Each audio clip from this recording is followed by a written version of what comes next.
Okay, Assalamualaikum warahmatullahi wabarakatuh, geng. Welcome back to our channel, Squad King Cobra channel ulat anda. Okay, geng.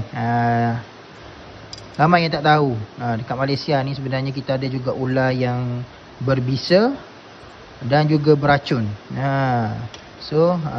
Ular ni, geng, aku tak pernah share lagi lah setakat ni dalam Facebook aku.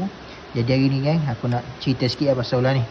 So ular ni, geng, sekarang ni memang banyak dah jumpa masuk dekat kawasan kediaman manusia lah. Lagi-lagi rumah yang berdekatan dengan kawasan sumber air, contohnya kawasan-kawasan bukit kawasan bukit ataupun kawasan-kawasan sungai. So ular ni, geng, dia jenis semi aquatic. So ular ni dia berbisa dan beracun. So nama ular ni adalah orang panggil ular picong leher oreng. Nama Melayu dia lah. So kalau nama English dia orang panggil orange neck keelback. So geng, bagi ular yang berbisa, kita tahu kan, bisa dia duduk dekat kepala kan.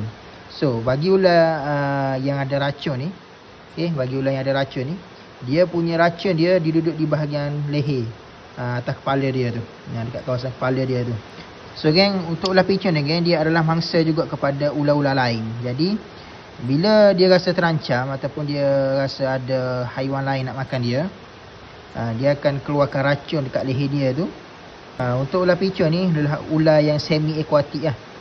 So semi aquatic, dia suka duduk di kawasan air, dan juga dia memburu katak dan juga memburu ikan lah. Dia makan ikan. So kulit dia ni agak kasar jugalah.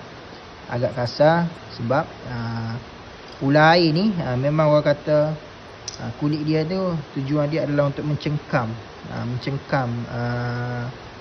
ikan yang duduk dalam air tu. Sebab itulah kulit dia ni dia rasa kasar sikit daripada ular-ular darat lain. Okay, so untuk ular picong ni, setakat ni di Malaysia tak ada lagi lah kes patukan. Kes patukan bagi ular picong ni, jenis ni lah. Kalau korang pernah baca posting dekat Facebook Khaidir ataupun Muhammad Khaidir lah, dia punya, aku punya sifu tu, dia pernah dipatuk dengan ular picong.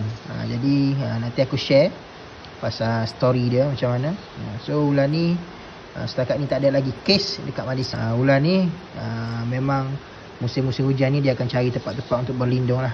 So yang ni jumpa di kawasan rumah, kawasan rumah yang berdekatan dengan kawasan-kawasan bukit dan kawasan sumber-sumber air. Okay, jadi hati-hati, jumpa ular macam ni jangan sesekali nak pegang. Cara kita nak kenal ular ni, kita boleh tengok bawah kepala dia tu ada warna oranye, dan badan dia ni semua warna hitam dan ada jalur putih sikit lah. Tu nampak? Ini adalah corak badan dia. Cara kita nak kenal dia. So ni bawah perut dia, geng. So ni adalah bahagian kepala. So racun dia akan keluar melalui atas leher dia tu lah, belakang kepala dia.